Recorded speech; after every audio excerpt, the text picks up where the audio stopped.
আপনারা দিচ্ছেন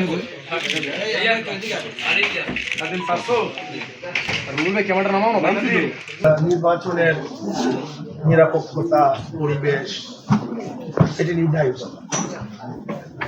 আমরা যতদিন দেখতেছি দেশের অবস্থা খুব ভালো, আইন শৃঙ্খলার অবস্থাও ভালো না, দেশের মানুষ খুন খারাপ হচ্ছে, পরিবেশ পরিস্থিতি যেভাবে চলা উচিত ছিল, প্রশাসন যে ব্যবস্থা উচিত ছিল,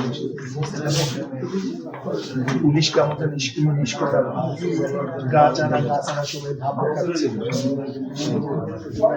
এই মুহূর্তে আসলে নির্বাচনের পরিবেশটা সবাই মনে করে যে আসলে হবে না, এবং সবাই সঙ্গে বাকি কিন্তু বোঝা যাবে যখন নির্বাচন শুরু হবে, সবাই মাঠে যাবে এবং নির্বাচন শেষ হওয়া রেজাল্ট এমন না যে ভোরে ভালো হলো বিকালে খারাপ হলো, আবার সারাদিন নির্বাচন হলো কারচুপি হবে না, কোনো দিকে ঝুঁকে যাবে না। এগুলো আসলে নির্বাচনের রেজাল্টের আগ পর্যন্ত আসলে কিছুই বলা যায় না। তবে আমরা মনে করি যে প্রশাসন যে ঢিলাটা এর মাধ্যমে নির্বাচন হবে, সুস্থ হবে বলে সম্ভব। আর একটা কথা বলতে যে প্রশাসন যেইভাবে, নির্বাচন কমিশন যেইভাবে, বিএনপি যেমন একটা হয়ে গেছে, বিশাল গ্যাদারিং হয়ে গেল, জানি না এটা কোন আইনের মধ্যে আছে কিনা। তারপরে একদিনে এনআইডি কার্ড সময় একেবারে সবকিছু জানি না, এরকম ঘটনা ঘটছে। আসলে তো যে ক্ষমতা যাক আর না যাক, কিন্তু ক্ষমতা যাওয়ার পর্যন্ত প্রত্যেকটা ক্যান্ডিডেট এবং প্রত্যেকটা ব্যক্তিকে সমান দেখা উচিত। আমি যতটুকু মনে করি আমার বুঝের মধ্যে, মানে একজন বিচারকের কাজ করে, একজন বিচারকের কাজ, মালিকও যদি কাঠগড়ায় দাঁড়ায় এবং গোলামও যদি কাঠগড়ায় দাঁড়ায়, তো বিচারকের চেহারাটা এবং চক্ষুটা তো সমান থাকা উচিত। কিন্তু আমি জানি না আমাদের বাংলাদেশের প্রশাসনের অবস্থা সম্মতি সমান না। অনেকে প্রস্তুত তুলছে, সাংবাদিকরা প্রস্তুত তুলছে,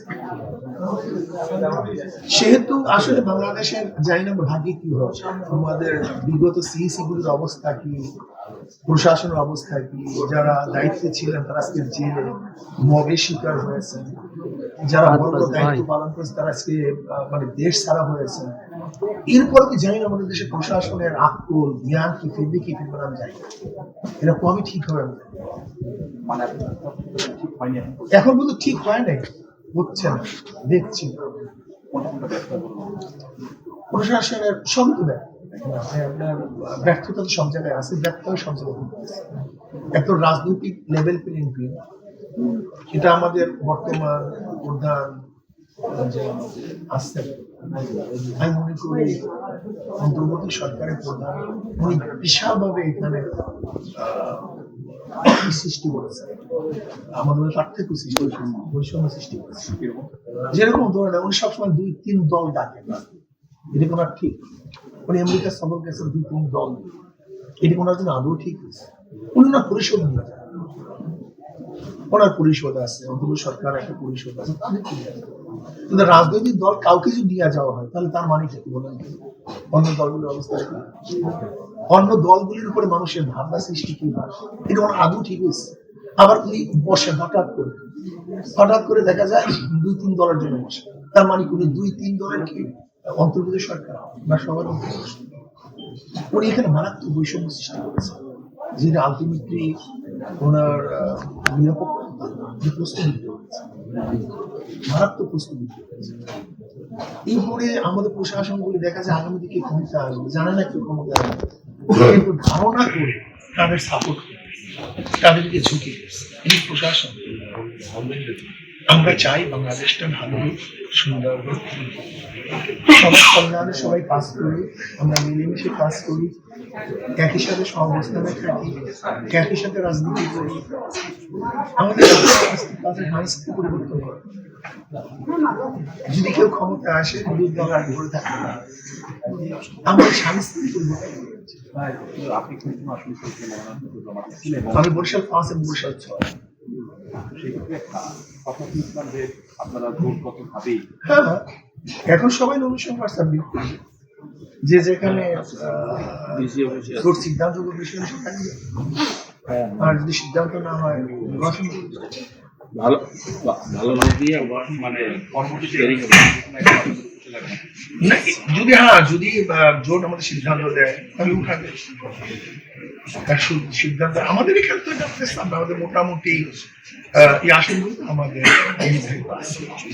বরিশাল 5 আমাদের নির্বাচিত আসন তার মধ্যে আমাদের অবস্থান খুবই ভালো আমাদের এনসিপি কারো জামাতের সাথে জোট করে, জামাত কি কারোর সাথে জোট করে নাই? স্পেসিফিক ভিন্ন ব্যাপার এনসিপি জামাতের সাথে জোট করে কিভাবে? জামাত তো একটা জোটের মধ্যে আছে, অ্যালায়েন্সের মধ্যে আছে। যদি এনসিপি অ্যালায়েন্স করে সেটা জামাতের সাথে নয়, হয়তো 8 দলের সাথে করবে। আজকে এনসিপি সেটা ঘোষণা দিয়েছে যে আমরা জামাতের সাথে ঐক্য করছি না, জোট করছি না, আমরা 8 দলের সাথে যোগ করছি। এইটাই তো আসলে যুক্তিযুক্ত। আর আমরা তো 300 সিটি নমিনেশন পেপার সাবমিট করবো ইসলামী আন্দোলন। এরপর সমঝোতার ভিত্তিতে যে যে সিট পাবে সেখানে থাকবে, আর যেখানে সিট পাবে না সেখানে না আমরা ওয়েলকাম জানাই, এবং সে তা আগেই আসা উচিত ছিল। কেননা একজন মূল ব্যক্তিত্ব না থাকলে শৃঙ্খলা থাকে। আমরা মনে করি যদি তারেক সাহেব আরও আগে আসতেন তাহলে আরও সুশৃঙ্খল একটা দল থাকতো, দলের মধ্যে এত মানে অনিয়ম শৃঙ্খলা হতো না। তারেক সাহেব আসলে আমরা ভালো মনে করছি, ওয়েলকাম, আরও আগে আসা উচিত ছিল। এবং আমরা মনে করি এটা তার দলের মধ্যে হয়তো প্রভাব ফেলবে, দলের বিশৃঙ্খলতা কমবে। আদার্স আমাদের উপরে কী প্রভাব পড়বে, তাদের উপরে কোনো প্রভাব পড়ছে না আমি মনে করি। এখন পর্যন্ত শুরুই হয় না, জানি না কি হয়। কারণ আমাদের দেশের সমস্যা হলো প্রথমে খুব ভালো হয়, পরবর্তীতে খারাপটা শুরু হয়। এর জন্য আমি জানি না কি হবে। তবে এখন পর্যন্ত এই মুহূর্ত পর্যন্ত যা আছে মোটামুটি চলে, কিন্তু দেশের আইনশৃঙ্খলা পরিস্থিতির যে অবস্থা